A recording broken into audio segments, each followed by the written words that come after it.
اعوذ باللہ من الشیطان الرجیم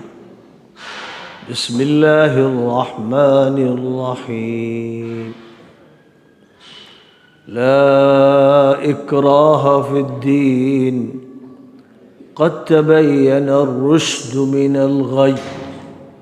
فمن يكفر بالطاغوت ويؤمن بالله فقد استمسك بالعروة الوثقى لا انفصام لها والله سميع عليم الله ولي الذين آمنوا يخرجهم من الظلمات إلى النور والذين كفروا أولياؤهم الطاغوت يخرجونهم من النور إلى الظلمات أولئك أصحاب النار هم فيها خالدون۔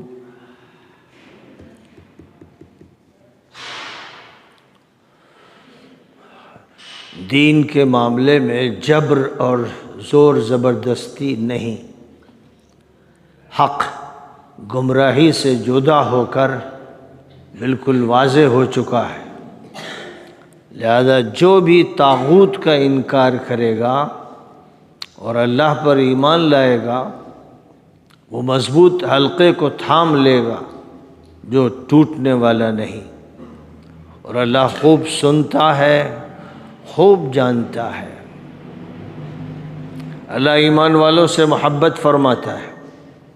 وہ انہیں تاریکیوں سے نکال کر روشنی میں لاتا ہے، اور جو کافر ہیں ان کے دوست طاغوت ہیں، طاغوتی نظام اور طاغوتی طاقتیں جو حق سے برسر پیکار ہیں، وہ انہیں حق سے، دین سے، شریعت الہی کی روشنی سے نکال کر کفر، الحاد، لادینیت اور اباحیت کی تاریکیوں میں جھونک دیتی ہیں۔ یہ دوزخی ہیں اور اسی میں ہمیشہ رہیں گے۔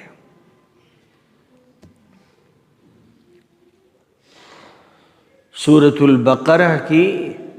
یہ دو آیتیں ہیں، آیت نمبر 256 اور آیت نمبر 257۔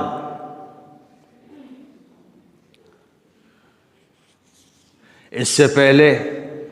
آیت الکرسی پڑھی گئی تھی، اس کا ترجمہ کیا گیا تھا، اس کے معنی بیان کیے گئے تھے،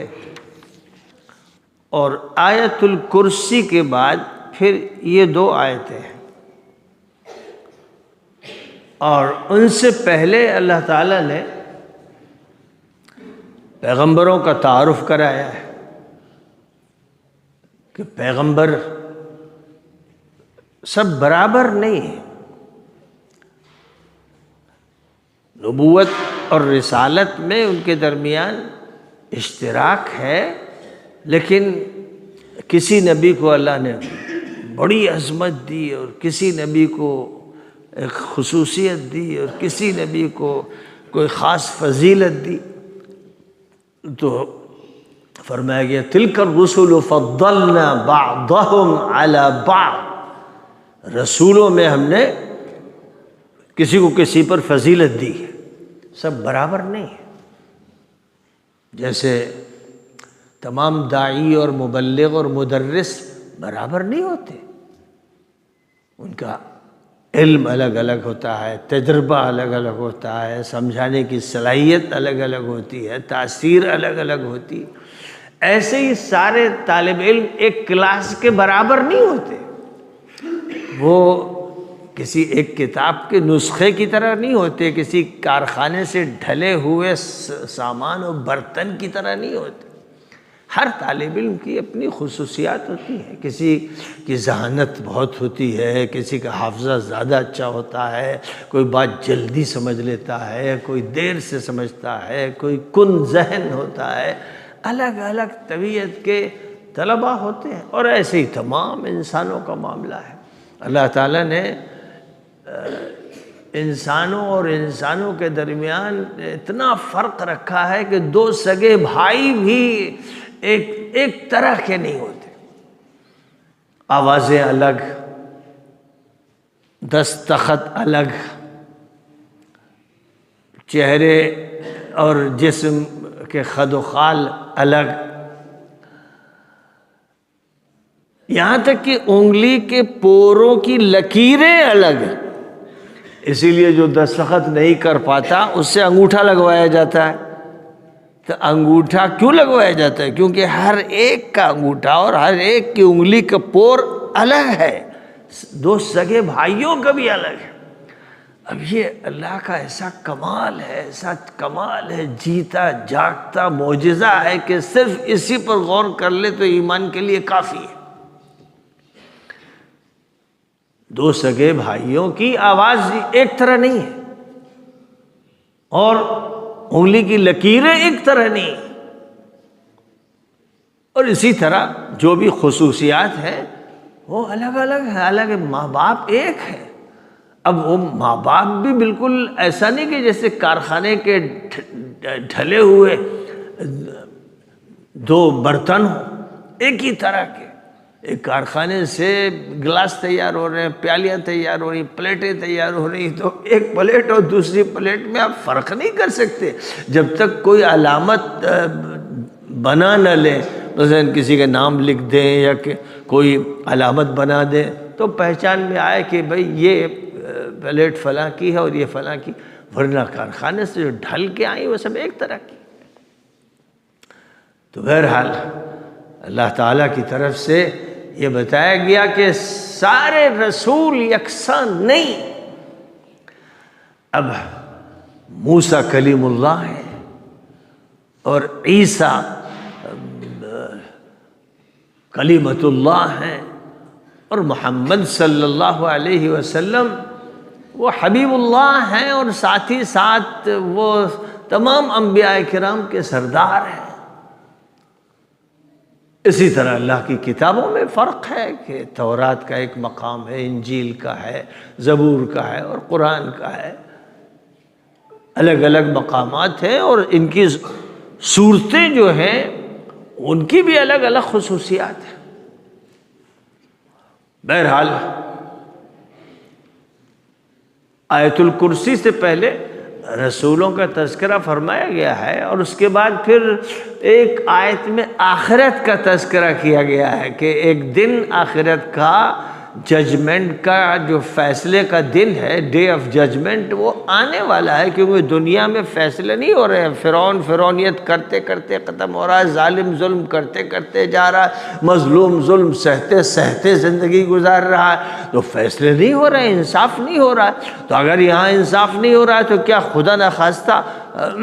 خدا ظالم ہے؟ ظاہر ہے کہ خدا ظالم نہیں ہے، خدا عادل ہے، خدا منصف ہے۔ تو پھر اب کوئی ڈے آف ججمنٹ ہونا چاہیے، کوئی فیصلے کا دن ہونا چاہیے،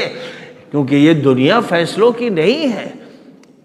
لہذا اسی کو بتایا گیا کہ ہاں اللہ تعالیٰ کی طرف سے ایک دن ججمنٹ کا اور فیصلے کا طے کر دیا گیا ہے، اسی کا نام یوم الدین۔ یوم الدین کا مطلب جزا و سزا کا دن، وہ دن جس میں فیصلے ہوں گے۔ تو دین مذہب کو بھی کہتے ہیں، اور دین اطاعت کو بھی کہتے ہیں، اور دین جزا و سزا کو بھی کہتے ہیں۔ بہت سے معنی ہیں لفظ دین کے۔ تو اللہ تعالیٰ کی طرف سے عقیدہ رسالت کا، عقیدہ آخرت کا، عقیدہ توحید کا تذکرہ جہاں فرمایا گیا، وہاں ذہن میں یہ بات آ سکتی تھی کہ اللہ وحدہ لا شریک لہ ہے، وہی اس کائنات کا مالک ہے، وہی اس کا بادشاہ ہے، تو پھر کسی اور کی مداخلت کے کوئی معنی نہیں ہو سکتے ہیں، اور کسی اور مذہب کا کوئی جواز نہیں ہو سکتا۔ لہذا ہر حالت میں لوگوں کو اللہ کے تابع بنانا ہے، پیغمبروں کے تابع بنانا ہے، آخرت کا عقیدہ ان کے اندر منتقل کرنا ہے، یعنی ان کو کسی نہ کسی حالت میں چاہے مارنا پڑے مسلمان بنانا ہے، یعنی حق کا پابند بنانا ہے۔ تو اللہ تعالیٰ کی طرف سے یہاں یہ بات فرما دی گئی کہ کہیں ایسی غلط فہمی نہ پیدا ہو، اور اللہ نے یہ بتانا چاہا کہ اس دنیا کو ہم نے اس طرح بنایا ہے کہ یہاں ہر قسم کے، ہر ذہن کے، ہر مذہب کے لوگ ہیں، رہ رہے ہیں، رہتے رہیں گے، اور یہاں فیصلے نہیں ہوں گے، فیصلوں کا دن بعد میں آئے گا۔ یہاں تو ان کو سمجھایا جائے گا، دعوت دی جائے گی، حق پیش کیا جائے گا، زبردستی نہیں کی جائے گی، لازماً کسی کو پکڑ دھکڑ کے مسلمان نہیں بنایا جائے گا۔ جب اس قانون کی بات ہوتی ہے کہ اگر کسی کو ڈرا دھمکا کر مسلمان بنایا یا لالچ دے کر مسلمان بنایا تو پھر یہ جرم ہے، یعنی چاہے مسلمان بنائے کوئی یا ہندو بنائے یا کسی بھی مذہب میں جبراً داخل کرے تو قانوناً جرم ہے۔ لہذا جو بھی ایسا کرے گا یا اس کے بارے میں یہ ثابت کیا جائے گا کہ اس نے طاقت کا استعمال کیا یا لالچ کا استعمال کیا تو وہ اس قابل ہے کہ اس کی گرفتاری ہو، اس کو سزا دی جائے۔ کیونکہ یہ جو چارٹر ہے UN کا، اس میں بھی طے کیا گیا اور دنیا کے جتنے بھی ممالک ہیں سب میں یہ بات طے کی گئی، قانون میں جو وہاں کا کانسٹیٹیوشن ہے، وہاں کے لاز ہیں، ان میں یہ طے کیا گیا کہ جبراً کسی کو کسی مذہب میں داخل نہیں کیا جائے گا۔ یہ بات اصلاً بہت کھول کر قرآن نے بیان کی۔ قرآن نازل ہو رہا تھا اور یہ بتا رہا تھا کہ یہ حق ہے، شرک باطل، کفر باطل اور جھوٹ باطل اور دغا باطل، یہ سب چیزیں غلط ہیں، لیکن اس کا مطلب یہ نہیں کہ ہم کسی کو مار کر اور زبردستی کر کے اس کی اصلاح کر کے چھوڑیں گے۔ فرمایا کہ کل حزب بما لدیہم فرحون، ہر پارٹی اپنے اپنے نظریات پہ خوش ہے، جو بھی انہوں نے طے کر رکھا ہے اس کو لے کر چل رہے ہیں۔ اب بہرحال قانون کے سامنے سب کو پیش ہونا ہے اور قانون بتائے گا کس نے جرم کیا، ظلم کیا، کس نے نہیں کیا، لیکن کوئی بھی اپنے نظریے کے مطابق کسی دوسرے کو جبراً استحصال کرتے ہوئے اپنے مذہب میں داخل نہیں کرے گا۔ تو قرآن نے اس کا اعلان کیا بڑے زوردار طریقے میں، لا اکراہ فی الدین، کوئی زبردستی دین کے معاملے میں نہیں، یعنی کسی کو بھی زبردستی مسلمان نہیں بنایا جائے گا، اللہ کو یہ منظور نہیں۔ تو اب اسلام پر سب سے زیادہ یہ الزام لگایا جاتا ہے کہ اسلام تو تلوار سے پھیلا۔ محمد صلی اللہ علیہ وسلم نے اپنے صحابہ کو تلوار کا دھنی بنایا اور پھر وہ نکلے اور انہوں نے جنگیں کی اور ان جنگوں کے نتیجے میں دنیا اسلام کے ماتحت ہو گئی، یہ کہا جاتا ہے،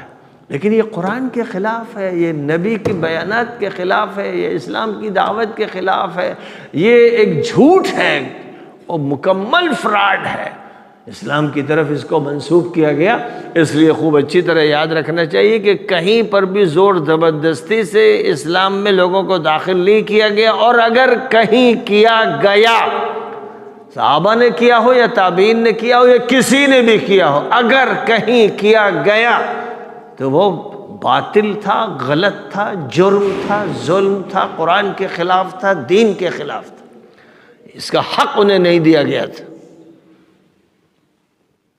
نبی اکرم صلی اللہ علیہ وسلم مکہ مکرمہ میں 13 سال تک سخت تکلیفیں برداشت کرتے رہے، لیکن ریاکشن میں نہیں آئے، طیش میں نہیں آئے، جواب نہیں دیا آپ نے، کیونکہ اللہ کی طرف سے یہی حکم تھا کہ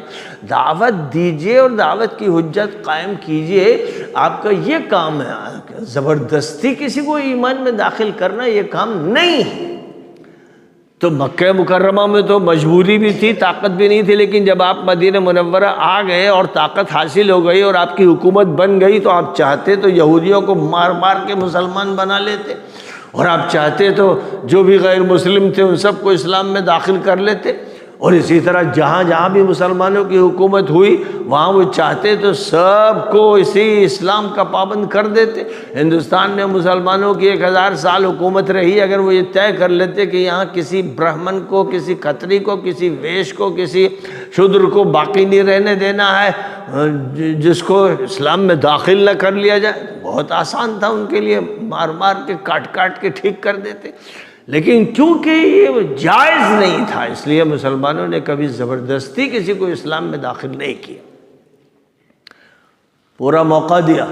اس لیے اتنے لمبے عرصے تک مسلمانوں نے یہاں حکومت کی، اور آج بھی اکثریت ہندوؤں کی ہے اور دوسرے مذہب والوں کی ہے، کیونکہ مسلمانوں نے طاقت کے زور پر کسی کو دبایا نہیں، اس کا پورا موقع دیا۔ جو داعی تھے، مبلغ تھے، علماء تھے، ان کو موقع دیا گیا کہ وہ بات سمجھائیں، اور جو بات سمجھ لے اور اسلام قبول کرے فبیہا، اور جو نہیں قبول کرتا ہے وہ بھی رہے گا اور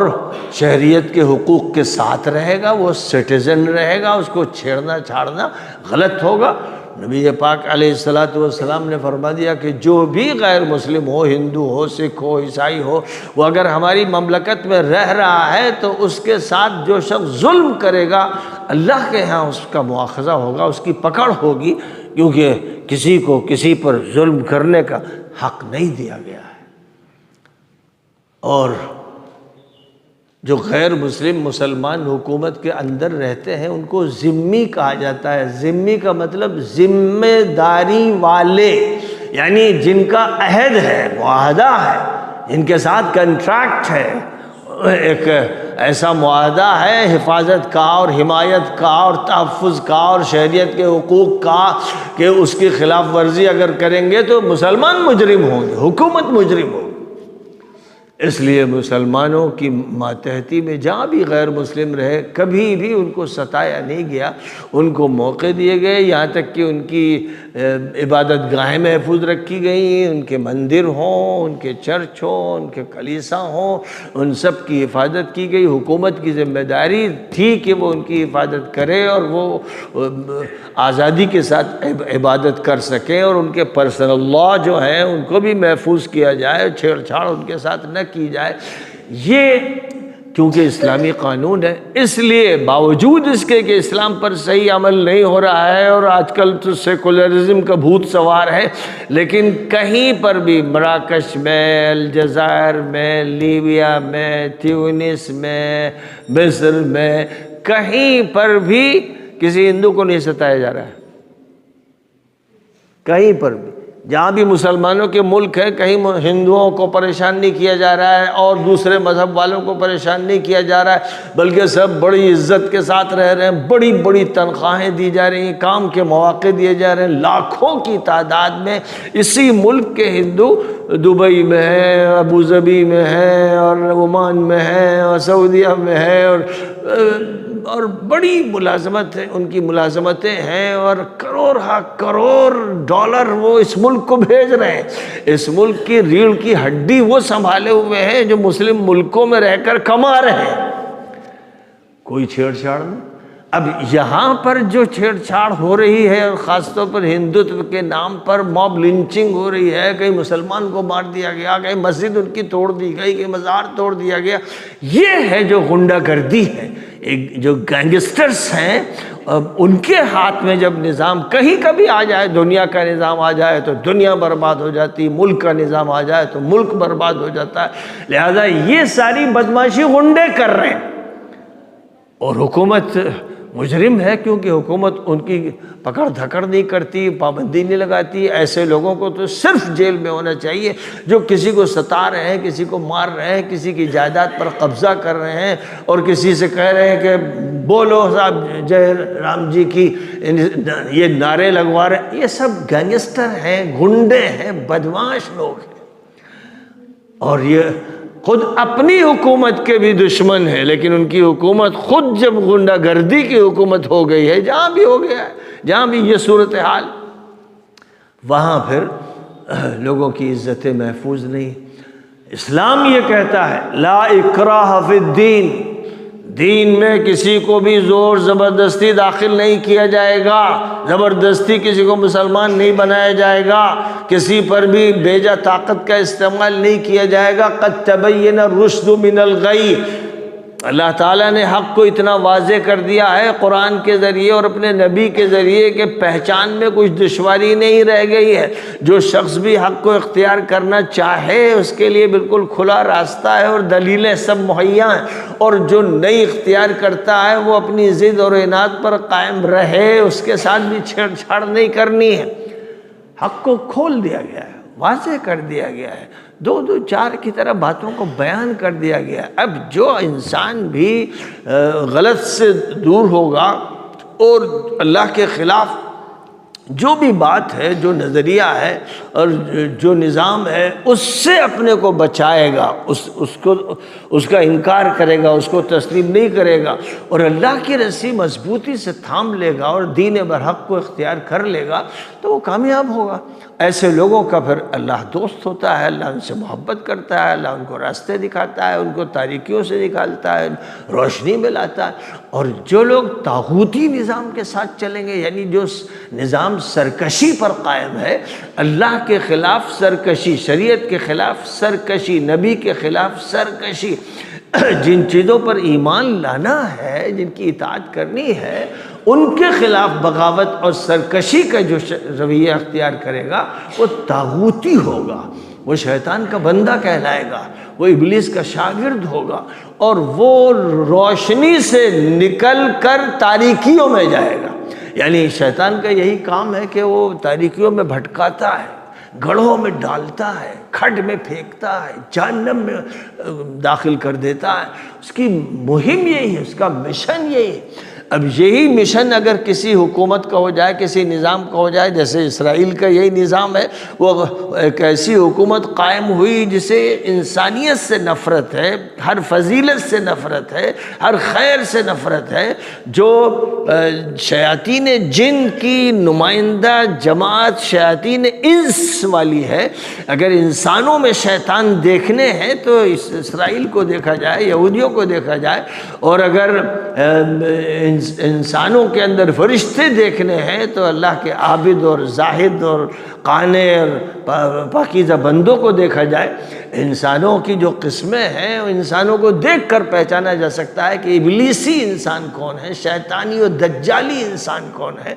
اب ظاہر ہے کہ یہ چھوٹی سی مملکت ہے، لیکن اس مملکت کے اثرات ایسے ہیں۔ 200 سال میں انہوں نے اتنی زبردست محنت کی کہ بینکوں پر قبضہ کر لیا، پالیٹکس پہ قبضہ کر لیا، سائنس پر قبضہ کر لیا، اور دنیا کی حکومتوں کے جو بڑے بڑے ذمہ دار ہیں اور ملینائر اور بلینائر ہیں ان پر قبضہ کر لیا۔ نتیجہ اس کا یہ نکلا کہ انہوں نے اپنے ایسے ایسے پاکٹس بنائے اور اپنے ایسے جزیرے تیار کیے جہاں وقت کے ابلیس، شیطان، دجال اکٹھا ہوتے رہے کہ دنیا کو کس طرح یرغمال بنانا ہے، کیسے شکار کرنا ہے، کیسے کسی کو بدماشی میں ڈھکیلنا ہے، عیاشی میں الجھانا ہے، اس کی تصویریں لینا ہے، اس کو بدنام کرنا ہے، ذلیل کرنا ہے، کتا بنانا ہے، سور کا بچہ بنانا ہے، اسی میں لگے رہے۔ آج کل تو پوری دنیا میں شور مچا ہوا ہے، یعنی یہ شور آج کل کا نہیں، ہمیشہ یہی کیا انہوں نے۔ نبی کے زمانے میں بھی، ان سے پہلے بھی یہی کردار تھا ان بدماشوں کا، خبیثوں کا، ملونوں کا، اور وہ جتنا وقت گزرتا چلا جا رہا ہے اتنا ہی واضح ہوتا جا رہا ہے، کیونکہ آج کل کا جو میڈیا ہے وہ چیزوں کو اکٹھا کرتا ہے، جمع کرتا ہے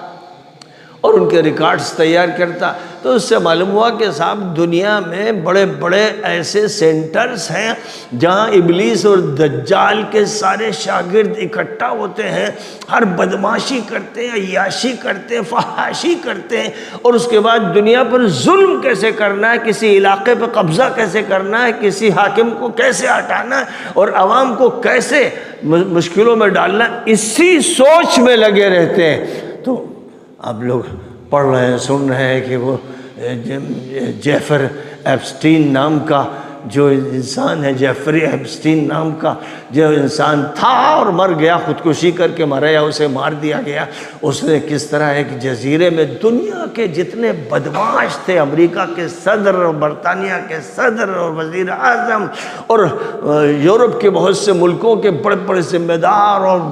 بلیونیر، ان سب کو اس نے اکٹھا کر کے ایک پوری مملکت ابلیس کی، دجال کی اور شیطان کی قائم کر رکھی تھی اور رکھی ہے۔ اس وقت اس کا سب سے بڑا جو ذمہ دار ہے دنیا میں، اس وقت سب سے بڑا ذمہ دار عیاشوں، بدماشوں، فحاشوں، مجرموں، غلیظ انسانوں کا وہ ٹرمپ ہے،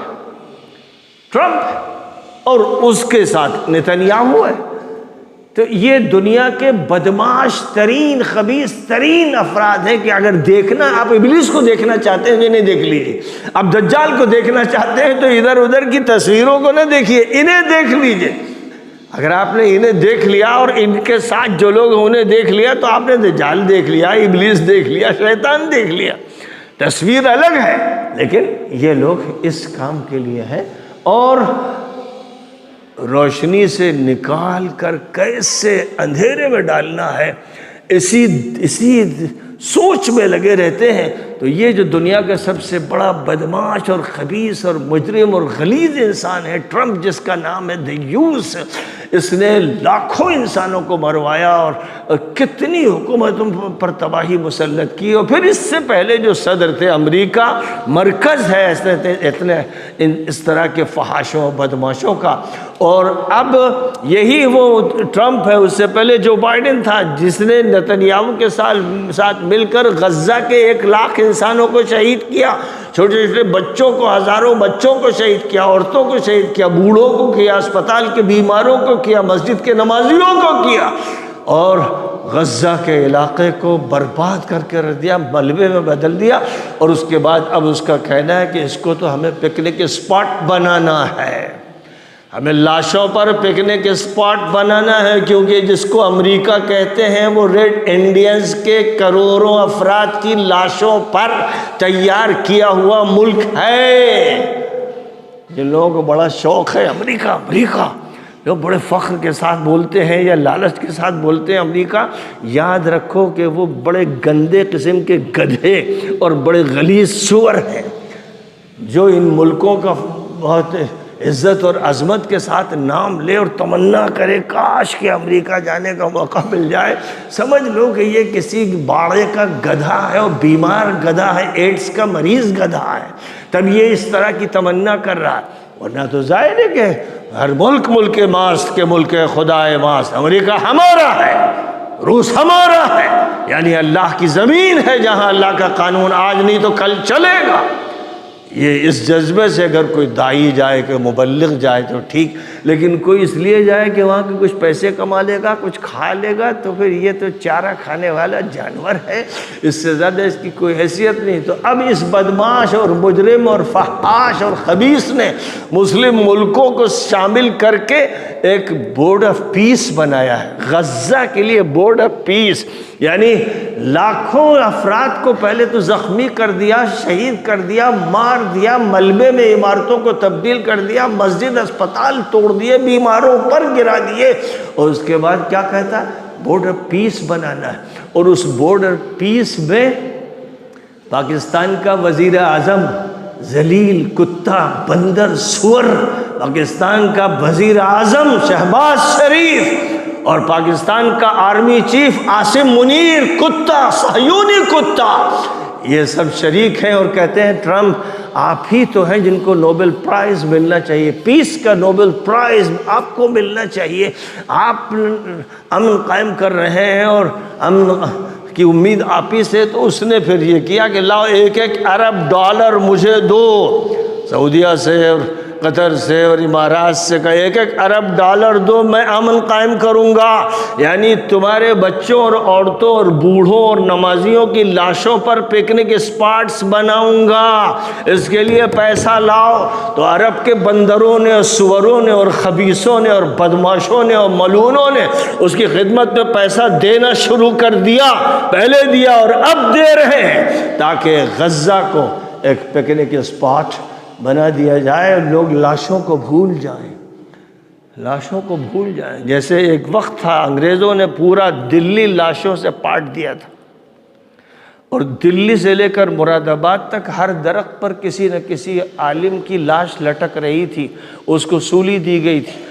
ہزاروں عالم اور حافظوں کی لاشیں درختوں پر لٹکی ہوئی تھیں، اور جس کو سختی کے ساتھ مارتے تھے اس کو گٹھری بنا کر توپ کے گولے پر اس کو باندھ دیتے تھے، اور پھر توپ داغتے تھے جس سے اس کے چتھڑے اڑتے تھے. جب اس کے چتھڑے اڑتے ہوئے انگریز دیکھتے تھے تو قہقہے لگاتے تھے، کہتے تھے ہاں بھئی کیا کام ہوا ہے. یہ وہ لوگ ہیں جن کے ہاتھ میں دنیا آ گئی ہے، اور یہ بڑے بدماش ہیں. تو اب ساری دنیا کو آیت سنانی ہے اللہ کا حکم کہ کوئی زور زبردستی دین کے معاملات میں اور کسی پر دین تھوپنے میں استعمال نہیں کی جا سکتی ہے. حق کو واضح کر دینا ہے، باطل کو واضح کر دینا ہے. قرآن نے سب کچھ کھول کر بیان کر دیا ہے، اور اسلام نے ہر چیز کو واضح کر دیا ہے. کسی پر کوئی زیادتی نہیں ہو سکتی. کوئی غیر مسلم بھی اگر رہ رہا ہے مسلمان کے ملک میں تو اس کے ساتھ کوئی زیادتی نہیں ہو سکتی، بدسلوکی نہیں ہو سکتی. اس کے تمام حقوق محفوظ ہیں. یہ سکھایا ہے اسلام نے، یہ سکھایا ہے نبی اسلام صلی اللہ علیہ وسلم نے. تو باتیں تو بہت ہیں، اور ایک ہی آیت کی تشریح کی جائے تو گھنٹوں کافی نہیں ہے، کئی دن کافی نہیں ہے. لیکن مختصر سا درس سمجھنا ہے تاکہ یہ معلوم ہو جائے کہ اللہ نے جو ہمیں دین عطا فرمایا ہے وہ عدل سکھاتا ہے، انصاف سکھاتا ہے، مساوات سکھاتا ہے، مواسات سکھاتا ہے، غمخواری سکھاتا ہے. اور پھر رمضان المبارک میں تو خاص طور پر اس کی تربیت دی جاتی ہے کہ ہر آدمی فقیر کے فقر کو محسوس کرے، اور بھوکے کی بھوک کو محسوس کرے، خود بھی اسی تجربے سے گزرے، اور اس کے بعد تمام انسانوں کے لیے اچھے انسانی جذبات لے کر آگے بڑھے، خیر کا کام کرے. یہ تربیت رمضان المبارک میں خاص طور پر اہتمام سے دی جاتی ہے. وآخر دعوانا ان الحمد للہ رب العالمین. اللهم لك الحمد كما ينبغي لجلال وجهك وعظيم سلطانك. اللهم صل على سيدنا مولانا محمد النبي الأمي وعلى آله وسلم تسليما. ربنا آتنا في الدنيا حسنة وفي الآخرة حسنة وقنا عذاب النار. اے اللہ ہم سب کو دین کا صحیح فہم نصیب فرما. اے اللہ دین کی سچائی اور دین کی حقیقت اور دین کے عدل و انصاف کے نظام کو اچھی طرح سے سمجھنے کی، اس کو برتنے کی اور اس کی تبلیغ کرنے کی توفیق عطا فرما. اے اللہ جو دین تو نے عطا فرمایا ہے وہ دین آسانیوں پر مبنی ہے اور راحتوں پر مبنی ہے. وہ دین تربیت کے لیے ہے، وہ دین انصاف سکھاتا ہے، وہ دین انسانیت کو عام کرتا ہے، وہ دین ہر طرح کے ظلم و زیادتی اور عیاشی اور فحاشی سے روکتا ہے. وہ دین شیطان سے مقابلہ سکھاتا ہے، ابلیس و دجال سے مقابلہ سکھاتا ہے. اے اللہ اس دین متین کو ہمیں